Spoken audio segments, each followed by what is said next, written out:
little bit more as you watch this replay about Frank Liles. As an amateur, he beat Kevin Pompey, Ray McElroy and Gerald McClellan. McClellan, of course, the WBO champion.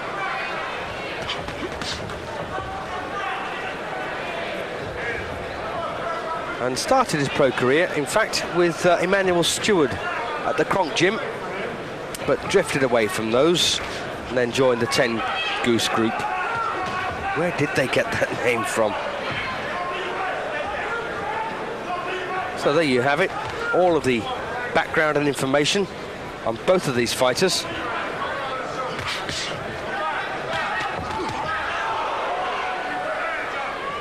Round 4 of a 12. Tim Little's defending his USBA Super Middleweight Championship. And now he's almost spurning those long punches of Liles, who's now bleeding from the mouth. And Littles really just needs to charge forward and upset this fella. Good right there from him. Very hard to look good against Liles.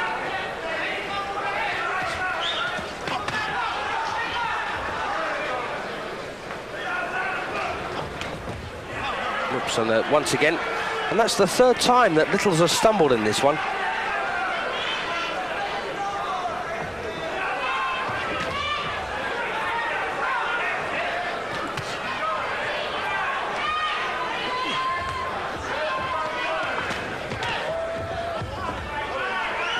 And that's the fourth.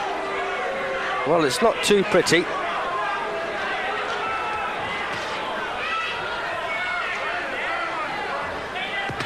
Ooh. Well, a right-hander piece there. Littles was slightly better.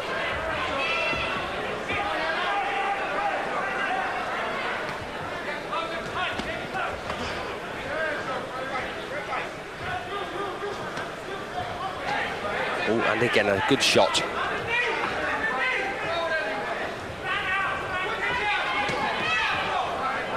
Liles still there, trying to catch him with these long, wide punches, but it's Littles that gets through the big left hook.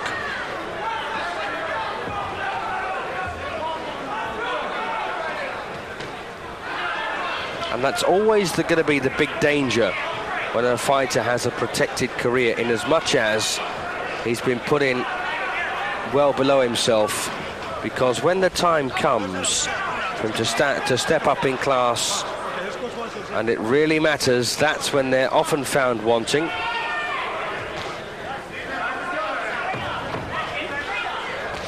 One reason, of course, that many British fighters fail at world level. And in America, they generally do it differently, but some stables have a habit of protectionism. Well, that's a good round, the fourth, for Littles, and there's a cracking right-handed replay.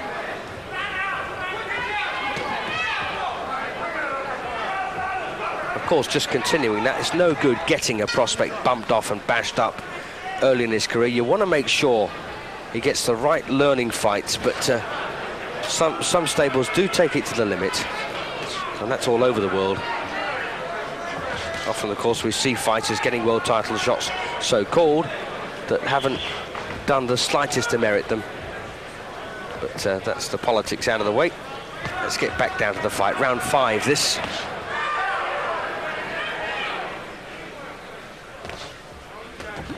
Just wondering how good a puncher Liles is.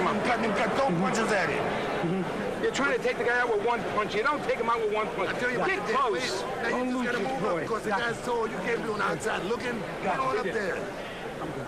Right then, let's get going. You gotta get closer to this guy. Tell you something, with Lou Duver in your corner, you've got to fight well. He pulls no punches when you get back there.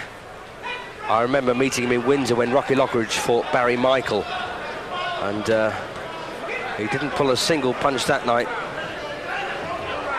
Takes no messing, Lou Duver. This is a very serious business to him. Of course, he's the manager of the undisputed heavyweight champion of the world, and Liles hits the deck from a left. No count. The referee ruled out a slip, and that's possible. Another problem you get with an orthodox fighter against a southpaw is often the front foot gets tangled up. And one more thing that you probably don't even notice when you're watching it on film is that If both men jab at the same time and at the same level, and they clash their knuckles together, it's very, very painful. Principally because it's a shock. Normally a boxer's hand isn't tensed until it just before it hits the target. And it can be an awful shock and cause a bit of damage as well.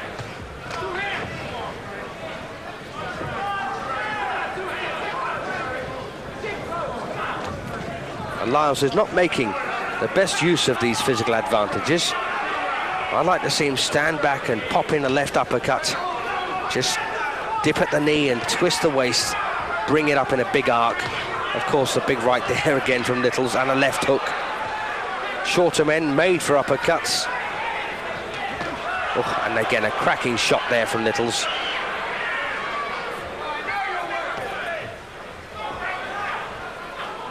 And unusual to see Liles with blood around his face, bleeding from the nose and the mouth.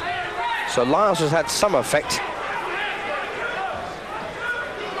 Liles in the white trunks.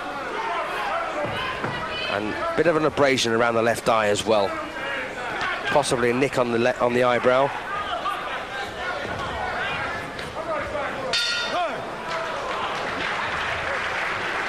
Well, hard to give that round against Liles, so I shan't. I've got him now 3 rounds ahead with 5 gone.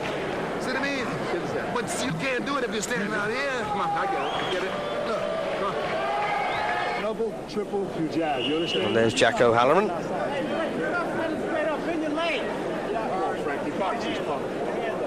And there's a few stories I should tell you about Jack O'Halloran, but sorry to say I can't remember them.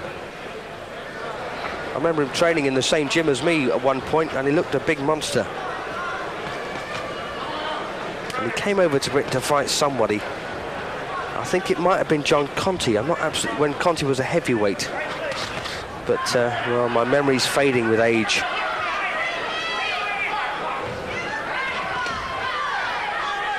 Well, that's what's at stake here. The champion in the white, blood-spattered trunks, Tim Liles. And Mr. T is in the audience. You might just have seen his jewellery glinting. Dark sunglasses, weird haircut.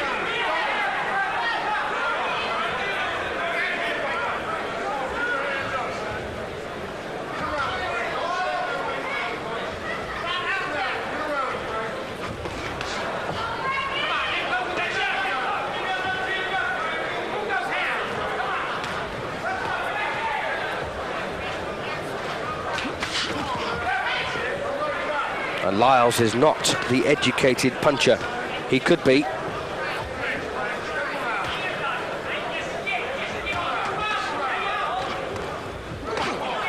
They are a bit sloppy.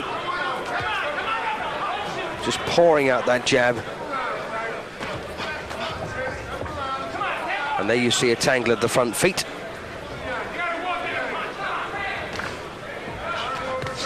And interestingly, a man of Liles' vast experience as an amateur and a professional now, and he's actually moving on to the strong left hand of Liles. And I don't know if Liles obviously doesn't realise it, and Liles certainly doesn't, unless he gets cracked on the chin with it.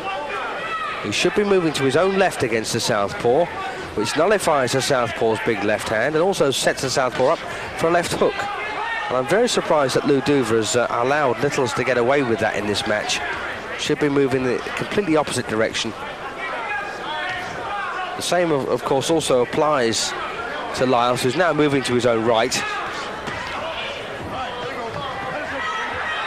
So, orthodox fighters always move to the left against the southpaw, unless, of course, he's got a cracking lead hand. Then you've got to start thinking about something else. But generally, that's the rule. The southpaws, of course, always move to their own right. And you can see what happens when he does. Takes out the right hand of Liles because he can't reach him with it. And that's not just because he's so tall. Inside the last 10 of round 6. And this looks like a pretty even round. Yet not too much in that one. I think the better quality punches came from Liles, but Liles might just have thrown enough punches to stay in that one. So I'll go even. Eurosport. Round 7 coming up, then the halfway stage of this 12-round match. You gotta get close to this guy and punch. Come on. With 2 hands now. Come on. He loves him, really. Ludover there, just giving an ear bashing to Liles.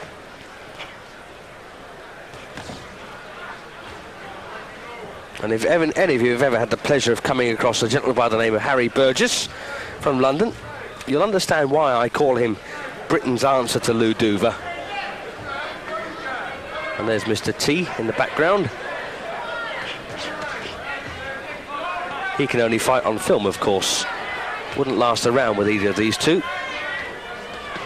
But don't tell him I said that. And at this halfway stage, I've still got Tim Liles leading by 4 rounds to 1 and 1 even.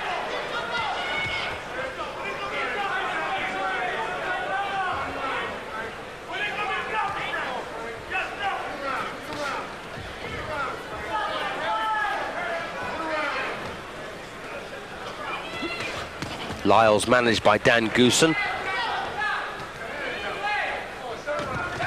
And he's got a bit of a reputation, Dan, of making sure his fighters don't get overextended.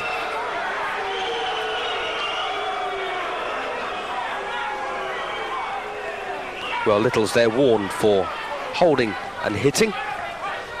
Naughty boy. Halfway through the 7th round. And unless Liles comes up with something a bit special in this last half, I can't see Liles relinquishing this belt.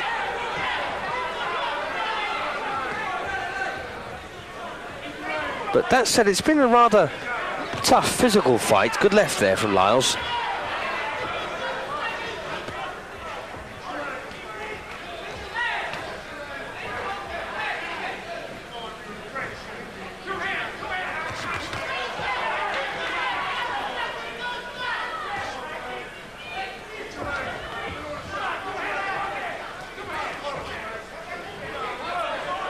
One of Liles' problems here is that Liles does take a pretty good whack. Although he's been busted up around the mouth and the eye. Come on, get close, Doc. Come on, Doc. Come on, baby. 2 hands,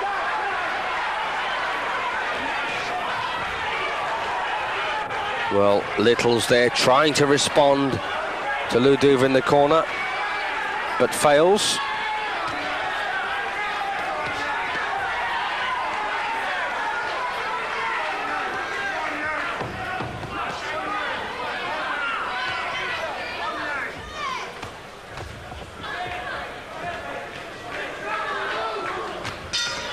Well, hard to pick, but I think the better quality of work is coming from the champion. Puts him another round ahead.